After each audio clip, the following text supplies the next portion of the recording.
Everybody, Alex here. In today's video, I'm going to be walking you through how infinite banking works. And without further ado, let's just get into it. If you came here for production value or good artistry, unfortunately, you're in the wrong place. But let's talk about how infinite banking works. So essentially, who infinite banking is for people that are looking to take more control back over the financing functions of their life. They're looking to take control over how their income grows, what it's used for, so on and so forth. Basically, what it comes down to is just creating more options for yourself as far as your money goes. So generally speaking, everybody receives an income unless you're retired, you're living off of your savings, but people receive income from any number of sources. So it could be a job, could be a pension from a former job, it could be from an inheritance, it could be from, I don't know, any number of sources. But in any case, generally, there's only two things that we do with income. Number one, we spend it. Number two, we save it. So when I say spend, I mean, I'm talking about groceries, bills, houses, cars, so on and so forth. When I say save, I'm including investing in there as well as your traditional like savings account type things. Now, what happens typically is between these two things, I'm going to say zero here, but there's just typically not a lot of money left over. So what happens when, people want to buy a house? So what happens when people want to buy a house, or if they want to buy a car, hopefully a car not as ugly as that one. What happens? They have to go to a third party for financing in order to purchase these, major high ticket purchases. Now, what happens when typically we go to a bank for those or some kind of lender.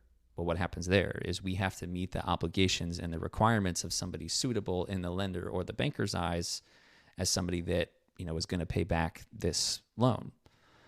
So, you have to open up your credit score. You've got to justify to these folks like why you're buying, what you're using it for. Like if you're buying a house, my wife and I are closing on a house next week. And, we have to justify to basically everybody, including the insurance company, like, hey, are you going to live in this house or are you going to rent it out? Like all these kinds of things, which from the lender's perspective is fair enough. I get why they do it. It's some people just don't want to deal with all that. So what infinite banking does is it cuts out this need for third-party financing for your major purchases. So what happens is we take our income and then we start our own bank. I'm going to draw a little vault door here. And then we start our own bank. Now, why would somebody do this? Well, number one, it grows tax-free. You don't have to pay any gains on the growth that happens. You have guaranteed growth before dividends, and that's another reason that people love these so much, is because you can use dividends to further grow the money in your bank. Another thing, typically I work with folks that are established doctors and nurses, and with doctors specifically, my wife is an ER physician. She's got to have, a bunch of malpractice insurance. Well, this is protected. It's protected from creditors. It's private. So you don't have to, and obviously that can vary state by state, but you don't have to worry about somebody, like if you're a doctor, you don't have to worry about somebody coming after you and taking everything out of your bank. Now, again, that varies state by state, so I'm not a lawyer. This is not legal advice. Check with somebody that would actually know. What else do people like about these? We mentioned dividends. You can also leverage these into other opportunities, and I'll get into all the cash value stuff here in a second. But you can leverage, you can give your dollar more than one job, which is part of the reason that the wealthy continue to get wealthy no matter what happens with the economy, is because they know how to give $1 multiple jobs.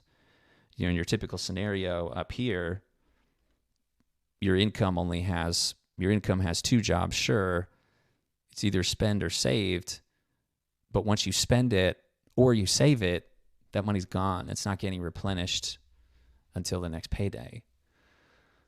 Well, with this, you can leverage it, and that money's still going to grow as if the money were in your bank. Another thing that people love about these is there's zero market fluctuations. So what happens if the stock market goes down by 1 or 50%? If you've got all your money tied up in 401ks and IRAs, not that there's anything wrong with those, but your money's also going down by whatever the stock market does. Then also, to be fair, on the opposite side of that, your money also does whatever the stock market does the opposite way. So if the market goes up by 20% a year, well, your money is going up by that much too. But then we also have to have the conversation of taxes. So how much did you really gain at the end of the day?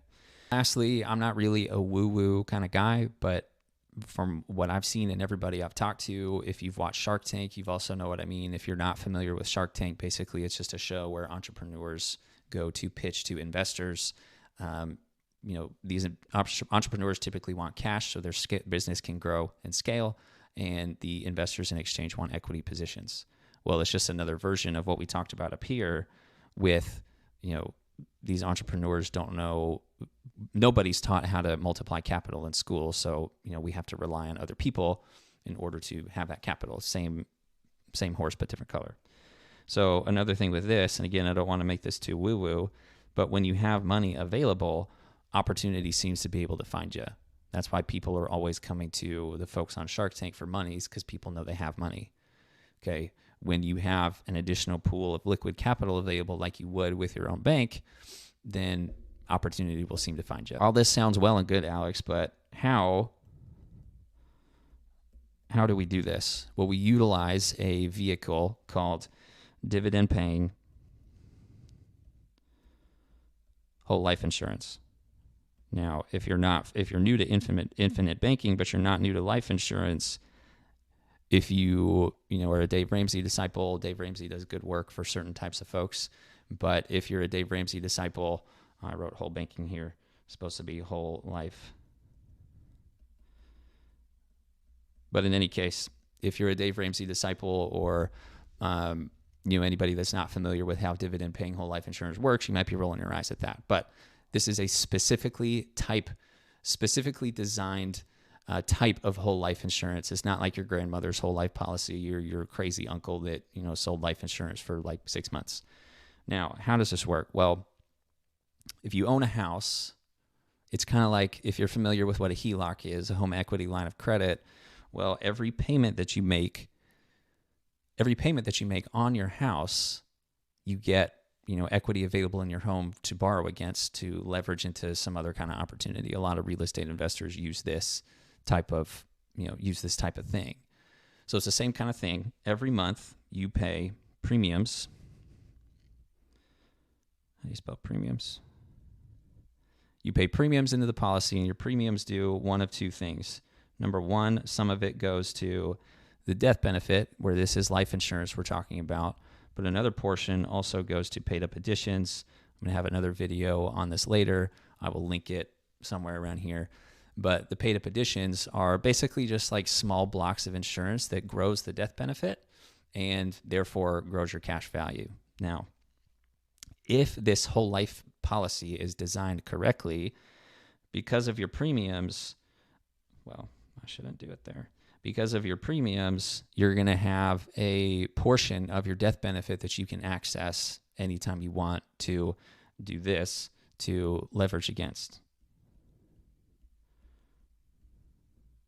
So this right here, this cash value, it is the pool of liquid capital that you, tax-free money that you have to do whatever you want with. Now, when you access this cash value in the form of a policy loan, and I'll do another video of how policy loans work compared to, say, like a mortgage or some other type of amortized loan.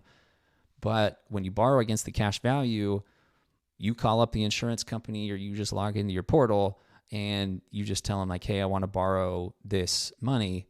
The only question the insurance company is going to ask you is, okay, where do you want the check? And that's it. They don't care about your credit score. They don't care what you're going to use it for, because the insurance company knows that you're going to pay them back. If you don't, they're just going to take this policy loan out of your death benefit. So hope this made sense. If you have any questions, feel free to comment. Feel free to send me an email. My email's on my profile. I'd be happy to answer any questions you had about this. If you are completely new to infinite banking, I would highly suggest you pick up this book becoming your own banker. Or again, you can reach out to me or another agent that is familiar with the mechanisms of how dividend paying whole life insurance works for infinite banking. Like, save, share, follow for more, click the subscribe button so you can get notified when I post new videos. But again, hope this was helpful, and hopefully I'll be seeing you soon. Thanks.